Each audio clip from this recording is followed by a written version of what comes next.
The first time I ever remember that a coach or a manager has been appointed and there was questions about his qualifications, which irritated me to no end, because I knew it was strictly a racial thing. Len Bias, the Maryland University basketball star on his way to becoming a world champion Boston Celtic, died of an apparent heart attack today at Leland Memorial Hospital in Prince George's County. When discussing the greatest figures in NBA history, the names that often come to mind are Michael Jordan, Phil Jackson, and Bill Russell. However, the man who stands as the most decorated winner in league history is none other than Red Auerbach, the visionary coach and general manager of the Boston Celtics. Auerbach was not just a coach, he was a trailblazer who revolutionized the game of basketball, introducing concepts that are still utilized today. This article delves into the life and legacy of Red Auerbach, examining his profound impact on the Boston Celtics and the NBA as a whole. Early life and basketball beginnings. Arnold Auerbach, affectionately known as Red due to his fiery hair, was born in New York City. Growing up in a Jewish household, he developed a passion for basketball early on. Although he was one of the top high school players in New York, his college aspirations were hindered by asthma and his relatively short height of 5 feet 9 inches. Auerbach played for George Washington University, where he served as team captain and leading scorer. However, after college, he found himself at a crossroads. Professional basketball seemed out of reach. In 1940, Red shifted gears and became a gym teacher, coaching high school basketball teams, which further cemented his love for the game. Auerbach also took on roles within the U.S. Navy during World War II, staging basketball games to entertain troops. After the war, his reputation as a strict yet effective coach led him to a position with the Washington Capitals in the Basketball Association of America, BAA. Early coaching career in the BAA, Auerbach's coaching tenure with the Capitals was marked by immediate success. He gained recognition for his rigorous training regimens that ensured his teams were in peak physical condition. The Capitals enjoyed a successful run, achieving a record of 49 wins and 11 losses in the 1947 season, which included a record streak of 17 consecutive victories. Despite his achievements, Auerbach's temper led to conflicts with ownership, and he departed the Capitals after 3 years. In a subsequent attempt with the Tri-Cities Blackhawks, Auerbach faced similar frustrations, ultimately resigning after just 1 season. His competitive nature and fiery disposition often put him at odds with management. As a result, by the late 1940s, Auerbach's future in professional basketball seemed uncertain. Arriving in Boston, a new opportunity. In 1950, Walter Brown, the owner of the Boston Celtics, was looking for a fresh start for a struggling franchise. Brown turned to Auerbach, whose reputation as a tough coach had preceded him. Although many in the Boston community had high hopes for the Celtics, Auerbach faced immediate criticism when he decided to pass on local hero Bob Cousy in the draft. He infamously commented that he was either trying to win games or please the local yokel. However, Auerbach would soon accomplish something that would change the landscape of the league forever. With the 12th pick in the 1950 draft, Auerbach selected Chuck Cooper, making him the first black player drafted into the NBA. This bold move broke racial barriers and demonstrated Auerbach's pioneering spirit. While tensions still existed in the league regarding race, his willingness to embrace diversity set a precedent for future coaches and executives, establishing a dynasty despite humble beginnings. Auerbach quickly built a competitive team around his newly drafted stars. He added Bob Cousy and Bill Sharman, both Hall of Fame players, to the roster. Under Auerbach's guidance, the Celtics began to find success, participating consistently in the playoffs. However, the championship seemed elusive. After 10 long seasons, Auerbach finally secured his first title in 1957, when the Celtics defeated the St. Louis Hawks after a tense 7-game series. This victory paved the way for what would become the most dominant dynasty in NBA history. The core of Auerbach's Celtics was built upon a philosophy he dubbed Celtics pride. He instilled in his players the importance of teamwork and collective effort. Auerbach famously said, "There's only one statistic that matters: scoring more points than the opponent. Auerbach's coaching philosophy emphasized the significance of each player's role.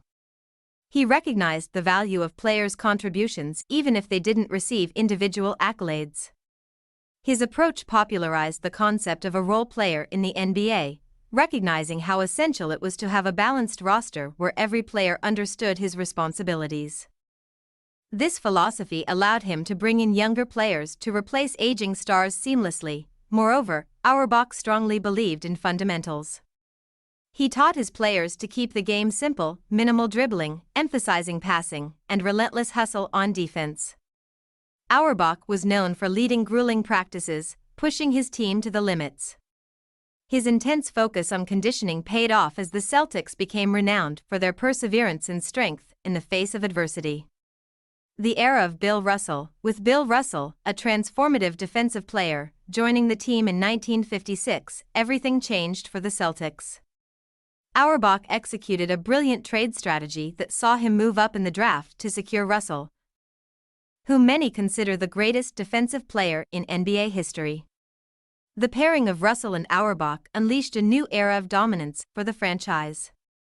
The Celtics won 8 consecutive NBA championships from 1959 to 1966, a feat that remains unparalleled in professional sports. Under Auerbach's watchful eye, Boston became the epitome of teamwork and determination, often overcoming formidable opponents like Wilt Chamberlain and the Philadelphia 76ers. Auerbach's unique rituals. Auerbach was not only known for his strategic mind and coaching ability, but also for his whimsical traditions that added to the lore of the Celtics. One such tradition was his habit of lighting a cigar on the bench after securing a victory, which became a symbol of triumph for the Celtics. Auerbach said, "If we were winning comfortably, I'd light up a cigar." It became the signal that the game was in hand.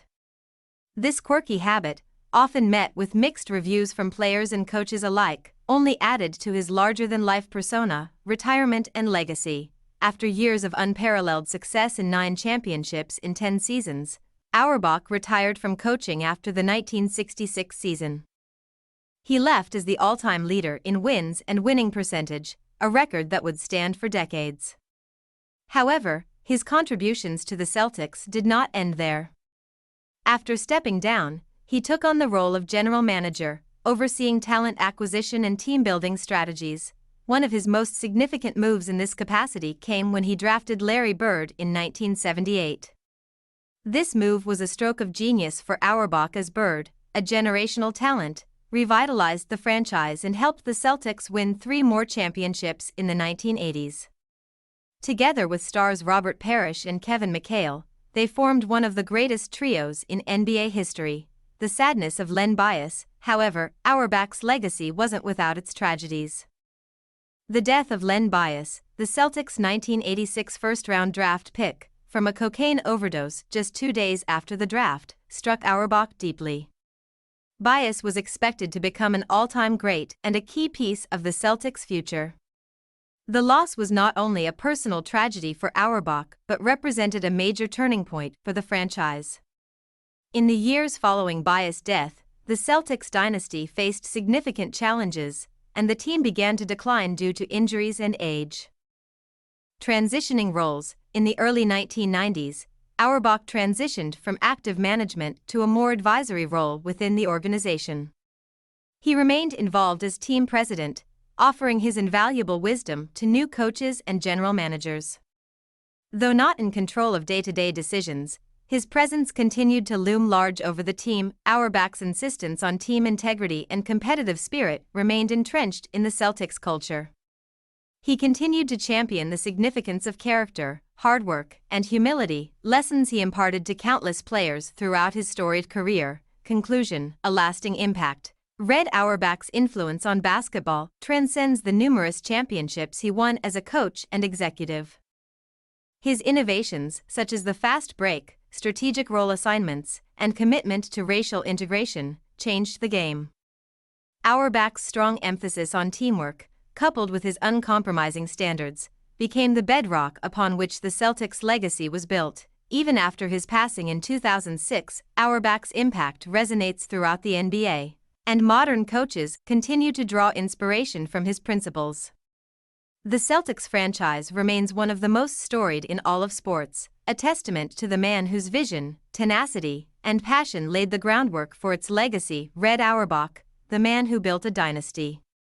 This exploration of Auerbach's life serves as both a celebration of his contributions and an acknowledgement of the challenges and victories that defined his remarkable career.